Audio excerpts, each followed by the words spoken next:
Fala galera, beleza? Tá aqui o professor Paulo de novo. Tudo bom? É o professor Paulo, aula de Geografia. O tema de hoje vai ser uma revisãozinha, certo? E quais assuntos o prof vai falar?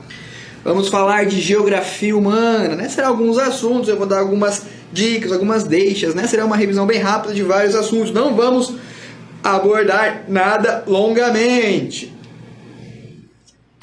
ou prolongadamente, né? Serão algumas dicas aqui para na hora da prova. Vai cair alguma coisa, você lembra, o professor falou aquilo, acho que é isso, vai me ajudar? Acertei, matei a pau, então vamos lá, sem mais delongas. Os temas de hoje: demografia, IDH e IDHM, urbanização brasileira, metropolização, conurbação, reforma urbana, tipos de migrações, fluxos populacionais, primeira e segunda revolução industrial. Primeiro tema, rapidão, rapidex, coisa bate e volta. Demografia, estudo da população. Então, pessoal, a demografia vai trazer a característica de uma sociedade, né? Como ela é desenvolvida, vai trazer a questão de longevidade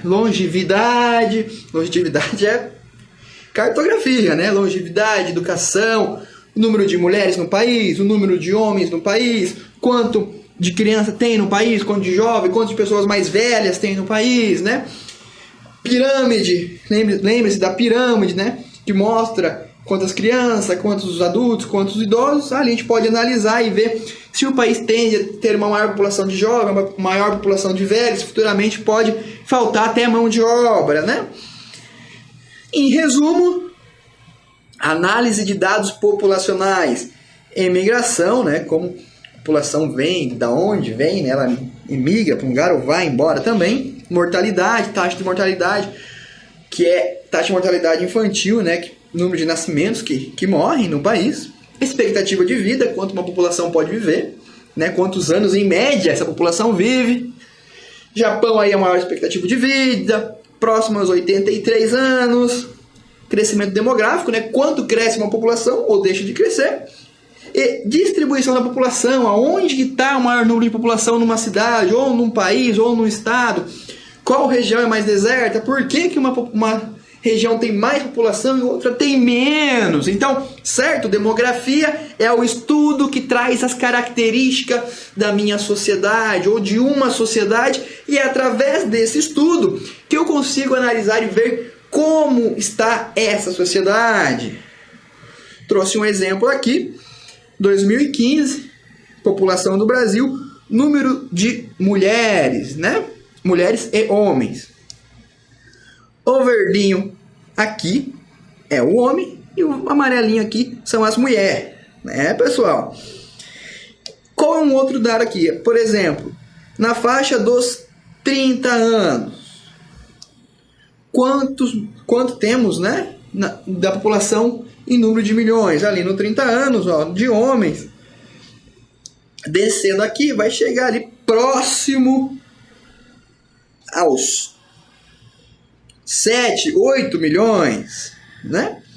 Na mulher, também ali 7, 8, né? A base, lembre-se da base da pirâmide, né? Aqui, o cume, em cima da pirâmide, né? Que essa pirâmide traz? Que a população brasileira, a maioria é jovem, né? Então tá aqui na casa dos 30, dos 10 ao 40 anos, né? E depois vai diminuindo relativamente, e o menor está aqui na casa dos 90, correto? Só que se analisarmos, ó, hoje em dia temos mais jovens, né? Por aqui também. Daqui a 30 anos, essa população, consequentemente, estará aqui. Então, o número de idosos tende a ser maior, né? Então, teremos mais pessoas velhas no país. E o número de indivíduos, de crianças mais novas, futuramente será menor, né? Porque aqui está maior. Então, tende também a diminuir. Pode até ter um problema aí na questão da mão de obra. Não tanto, né? Porque ainda temos um número razoável, mas para futuramente é bom pensarmos em algumas questões sobre a mão de obra no Brasil. Lembre-se que isso aqui é uma pirâmide que traz desenvolvimento dos homens e das mulheres, número, né? Quantas mulheres temos no país e quantos homens temos também ou não, né, no país, no caso, o Brasil. Maravilha? Demografia traz dados da população. Vamos tomar a água do professorzão. IDH e IDHM, né? Lembra da aula de IDH e IDHM? É o Índice de Desenvolvimento Humano, né? São indicadores sociais. Lembre quais são os indicadores sociais de IDH e IDHM? Condições econômicas de uma sociedade, né? Ou de um país, que vai ser um diagnóstico. Então lembre-se da saúde, educação e renda. Junção desses três, né? Chega a um resultado de 0 a 1, que vai trazer mais próximo a 1 IDH alto, IDH bom, próximo a 0 IDH ruim. Lembre-se do diagnóstico, né? Vai no médico, a gente falou numa aula, né? Que é o tanto que a minha sociedade se desenvolve ou não. O maior IDH hoje em dia é do Japão. Está ali pertinho da Noruega, que chega próximo a 0,997, 98. Né? E outros IDH nos países da África chegam a 0,5, 0,4, né? IDH menores que trazem realidades sociais diferentes. Como exemplo aqui eu trouxe o gráfico de expectativa de vida da América, né? Maior expectativa aqui no Chile, menor aqui na Guatemala, né? O Brasil está aqui com uma expectativa de 72,79 anos.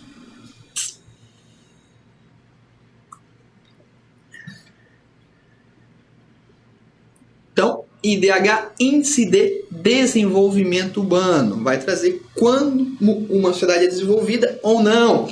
Quem define o IDH? Quem define? A ONU, através do PNUD, tá? Plano das Nações Unidas para o Desenvolvimento. Urbanização brasileira, né? Então vai trazer um pouquinho da história de como se desenvolveu os grandes centros urbanos do Brasil. Primeiros centros urbanos surgiram ali no século XVI, né? Logo depois da colonização por meio dos portugueses. E aonde eram? Era ali nas áreas litorâneas. Posteriormente, ali com os ciclos econômicos, nas regiões onde tinham muita cana, consequentemente tinha mais dinheiro, era mais desenvolvida. Segunda etapa, industrialização, né? A partir da década de 1930, lembra-se ali do Getúlio JK, né? Kubitschek, antes de Getúlio Vargas, né? Onde traz, né, a questão da industrialização, onde o Brasil pode, né, se desenvolver economicamente. E a partir daí, com mais indústria, atrai mais pessoas no campo, né, mais mão de obra, e as cidades começam a crescer, né, e futuramente começa a ocasionar o êxodo rural, quando o morador sai do campo e vai morar na cidade para trabalhar em busca de melhores condições de vida. Né? Uma outra questão do êxodo rural é a mecanização do campo, né? Então, a partir de um período, o campo começa, essa tecnologia também começa a chegar no campo, né? E lá, onde antes tinham vários homens que precisavam para carpir um terreno ou para plantar alguma coisa, hoje em dia é substituído por um trator, por alguma roçadeira, né? Que faz o trabalho de vários homens. Então, começou a ocorrer o desemprego no campo, então os moradores do campo foram para os grandes centros tentar ter uma vida melhor, em busca de melhores condições de vida. E ali por último, os problemas urbanos do século XXI.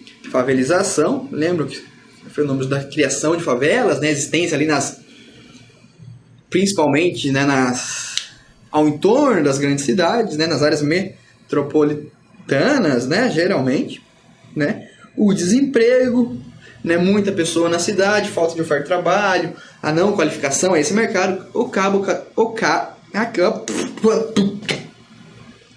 acaba trazendo falta ao desemprego à sociedade, trazendo muita questão social, problema de favela, problema da falta de renda, falta de alimento, que são problemas que surgiram no século XXI, certo? E lembrando que eu esqueci aquela hora, pessoal, e lembrei agora, que a favelização geralmente é nas periferias, né? Então temos aqui os grandes centros e as periferias ficam ao entorno. Então geralmente as favelas vão ocupando essa região aqui, correto? Não é um ovo frito, é uma área de favela. Outra dica, periferia quer dizer o quê? Quer dizer ao entorno. Periferia não é sinônimo de pobreza, ou sinônimo de baixa renda, ou de favela, né? Quer dizer só que é um lugar ao entorno. Então a periferia pode ser rica, ou pode ser pobre, ou pode ser favela, ou pode ser um condomínio. Correto? Metropolização é o próximo assunto, né? O que seria a metrópole, pessoal? Lembram da aula de metropolização? Que o prof fala de metrópole? O que é uma metrópole? É uma cidade, grande chefe, que se conurba, se junta, né, com outras cidades. Então, por exemplo, São Paulo é uma grande metrópole, a maior metrópole brasileira. Temos aqui São Paulo, em volta temos aqui, sei lá, Osasco. Daí tem aqui São Bernardo do Campo, São Caetano, Santo André, Imbu. O pessoal de São Paulo aí me ajuda. Caieiras, né? São várias cidades, né? O que é metropolização? Essas cidades aqui vão crescendo, São Paulo também, e todas juntas formam uma grande metrópole. Então é uma grande cidade que é rodeada por cidades menores que se formam, né? Formando a grande metrópole, né? São cidades integradas, né? Não só integradas na questão territorial, mas nessa questão de transporte, questão de trabalho. Muita gente sai daqui de uma cidade e vem trabalhar em São Paulo, ou sai de São Paulo e vai para outra cidade trabalhar. Também traz a questão das redes urbanas, a questão hoje em dia da globalização, né? Então isso é metrópole, é a junção de várias cidades, sempre com uma cidade maior, a cidade, podemos dizer assim, sede, em volta menores cidades se ligando a essa cidade maior, essa cidade sede, né? Formam grandes centros urbanos, como já foi dito, né? E essa cidade aqui tem uma influência econômica maior, né? Essa metrópole aqui, por exemplo, São Paulo tem influência no Brasil e até no mundo. Muitas decisões que acontecem em São Paulo pode derrubar a bolsa de valores em São Paulo ou aumentar uma grande ação de outra empresa. Então, essa cidade, essa metrópole tem um poder, muita produção tecnológica é feita em São Paulo, que abastece o Brasil. Então, São Paulo tem uma influência em escalas, pode ter só uma influência aqui nas suas cidades ao entorno, ou influenciar no Brasil todo e até no mundo, como é o caso de São Paulo, Tóquio, Nova York, que são grandes metrópoles, né? Temos 3 tipos de metrópole, ou 3 tipos desse grau de desenvolvimento que falamos. Regional, uma metrópole que tem mais poder ali na sua região, né, que auxilia ou que é mais influente em um local. Por exemplo, Campinas. Campinas pode ser uma metrópole regional, né, a cidade sede ali em volta de outras cidades. Nacional, São Paulo. Isso, decisão em São Paulo pode trazer mudanças ou influencia na questão nacional toda ou global, como é o caso de Nova York e Tóquio, né? Então existem metrópoles de diferentes escalas. A regional, que é um pouco menor, a nacional, que é maior que a regional, e a global, que é maior e influencia ainda mais. Então esses dois, em Tóquio e Nova York, pode trazer mudanças para o mundo todo, né? Um exemplo, se a bolsa de Nova York quebrar, vai atingir o Brasil todo, vai ser um problema econômico grande aí para ser resolvido. Correto? Tinha aqui o exemplo do prof que eu já dei aqui. Conurbação urbana. Isso é muito fácil, é muito fácil. O que é a conurbação?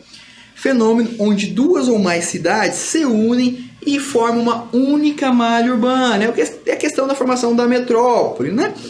Vou dar um exemplo aqui. Agora eu fui mais ligeiro, deixei aqui uma página só para o prof desenhar. Depois também vamos aí fazer um concurso. Qual é o prof do Cultive que desenha melhor? Eu tenho certeza que desenha em letra minha mais bonita. Só brincadeiras à parte. Vamos explicar a conurbação. Existe uma metrópole aqui, por exemplo. Existiam outras cidadezinhas. Uma aqui. Uma mais aqui. Outra mais longe aqui, né? Então todas aqui são cidades. Vou pôr o nome aqui de cidade A, cidadezinha B, cidade C, cidade D e cidade E. Maravilha, mas professor, o que isso tem a ver com conurbação? Conurbação é um fenômeno de junção de uma cidade ou mais. E como que ela se une, né? Cidade A aqui começou a crescer. Cresceu para cá, né? Cidade B começou a crescer também. E pum! Pum! Uniu, pessoal. Então, quando uma cidade une a outra na questão territorial, quando eu saio de uma cidade sem perceber que mudei para outra, eu não consegui ver mato, não consegui ver nada, só vi construção, estrada, rua, eu vi aqui a conurbação. Então é um fenômeno de junção de duas cidades na questão territorial. Mesma coisa aqui, a E foi crescendo, a A cresceu mais ainda, juntou as duas também, conurbou, junção de duas cidades. A C também cresceu e conurbou. E depois a D também cresceu, a cresceu mais e conurbou também, juntou várias cidades. Retornando ao assunto anterior desse vídeo, quando várias cidades se unem, quando há conurbação de várias cidades, de várias regiões, né? O que acontece? Forma a metrópole. Então, conurbou, a cidade ficou enorme, virou uma metrópole. Esse foi o exemplo do prof, correto? Aquele desenho bonito ali que depois eu vou mandar imprimir. Vamos fazer um quadrinho. Para finalizar, já estamos acabando, é um vídeo mais curto, falaremos da reforma urbana. Então lembramos aqui que na década de 80, 90, 70, os centros urbanos, principalmente 70 e 80, cresceram demais, né? Então, muita gente que estava no campo veio para a cidade, ou muita gente de uma região lá longe, veio para os grandes centros em busca de uma vida melhor, né? O que aconteceu? Trouxe muito problema urbano, então excesso de lixo, violência, falta de acessibilidade às coisas, aos serviços, ao trabalho, à saúde, à educação, né? Então agora é pensado uma cidade para todos, seria reformar a cidade, né? Fosse uma cidade mais democrática, né? Que tivesse ações públicas, né? Do governo, do poder público para a cidade, para melhorar a qualidade de vida do ser humano, da população. Diminuição da especulação imobiliária. Todos lembram da aula de economia, o que é especulação imobiliária ou especulação urbana? É a questão do valor, né? Muitas das vezes uma determinada corporativa compra um terreno aqui por um valor, sei lá, de 10, sabe? 10, né? Sabe que aqui vai construir, ou o governo vai construir uma faculdade, ou um shopping center, que futuramente isso aqui vai valorizar e depois vai valer 100, né? Então, o que essa corporação fez? Comprou, esperou e segurou. Especulou em cima do valor do terreno das coisas, tá? Então, diminuição da especulação é tentar segurar um pouco do crescimento do alto valor da terra, né, para que a terra possa ser acessível a todo mundo, não só a uma classe específica.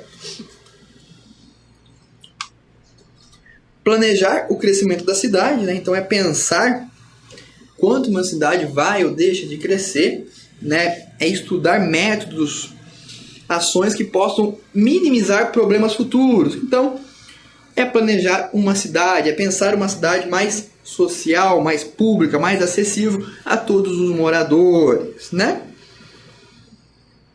E através do planejamento é pensar no seu crescimento, não deixar crescer de um lado, depois de um outro. Não, é favorecer o crescimento para uma área específica, né? Tipos de migração, pessoal. Sazonal, pendular, transumância, êxodo rural e urbano, migração intra-urbano, nomadismo e diáspora. Fluxos populacionais se caracterizam quando uma população muda de um lugar para o outro, né? Tanto em busca de melhores condições de vida ou por algum fato de repulsão que obrigou sua saída. Então, eu moro no interior lá de algum lugar, lá onde eu moro não tem emprego, não tem trabalho, não tem escola, não tem saúde, a minha vida é difícil. Eu saio desse lugar e vou para uma grande cidade em busca de trabalho, em busca de uma vida melhor. Isso é um fluxo populacional. Ou fato de repulsão. Eu estou lá na Líbia, Estado Islâmico lá dominou, né, lá na Líbia, lá no Iraque, lá, uma região, e eu sou obrigado a sair dessa região e ir para outro lugar. Então, houve o fato de repulsão que obrigou a minha saída. Eu não queria sair daquele lugar, mas fui obrigado a ir em busca de uma outra vida por não poder ficar mais no meu lugar de origem. Correto, pessoal? Primeira e segunda revolução industrial para a gente finalizar. A primeira revolução ocorreu entre 1760 e 1860, né? Onde ocorreu na Inglaterra. Todo mundo lembra que ali tivemos alguns fatos, né? Porque na Inglaterra, por causa que lá houve uma primeira industrialização, né? Por que ela foi lá na Inglaterra? Porque lá havia as primeiras indústrias, uma maior tecnologia, que era favorecida por quê? Pela questão do carvão mineral, que era a base que era a base industrial da época, né? Que na Inglaterra tinha muito carvão mineral e isso favorecia as empresas, né? Uma das características foi o destaque para o aparecimento de indústrias de tecido, com o uso do tear mecânico e o aprimoramento das máquinas a vapor. Então lá também as máquinas eram vapor. Opa. E a segunda revolução industrial, pessoal, ocorreu de 1860 a 1900. Além da Inglaterra, vários países ali ficaram envolvidos. Alemanha, França, Rússia, Itália também se industrializaram. Se na primeira questão era a máquina a vapor, era o carvão mineral na Inglaterra, aqui na segunda revolução já vai ser o aço, né? E a energia elétrica. Lembre-se, a energia é muito importante. Lá, carvão mineral, máquina a vapor. Na segunda já aparece a energia elétrica, né? E também os combustíveis de petróleo, gasolina, diesel e a utilização do petróleo.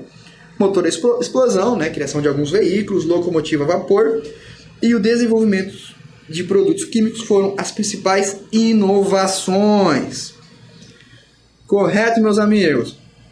Pessoal, como a aula já está acabando nosso tempo, eu não vou abordar esses tipos aqui de imigrações, tá? São só uns nomezinhos aqui que eu trouxe para vocês. Olhem a aula de imigrações e tirem suas dúvidas lá. Maravilha? Como na nossa aula tudo aqui é feito na hora, né? Não deu tempo de terminar, mas deixaremos para o próximo assunto. Já temos a aula gravada lá de fluxos populacionais. Voltando à Revolução Industrial. Primeira revolução, Inglaterra. Tear, né? Tear do algodão. Carvão mineral e máquina a vapor. Lembre disso. Segunda revolução, mais alguns países da Europa. Energia elétrica, locomotiva, motor a vapor, né? Não, motor a vapor não, energia elétrica, né? Combustão de derivados de petróleo, né? E a inserção de vários países nesse ciclo, né, industrial. Trouxe aqui algumas fontes pra gente. Quero agradecer a você, espero que a revisão tenha também auxiliado. Espero você na nossa próxima aula. Um forte abraço a todos. Até mais!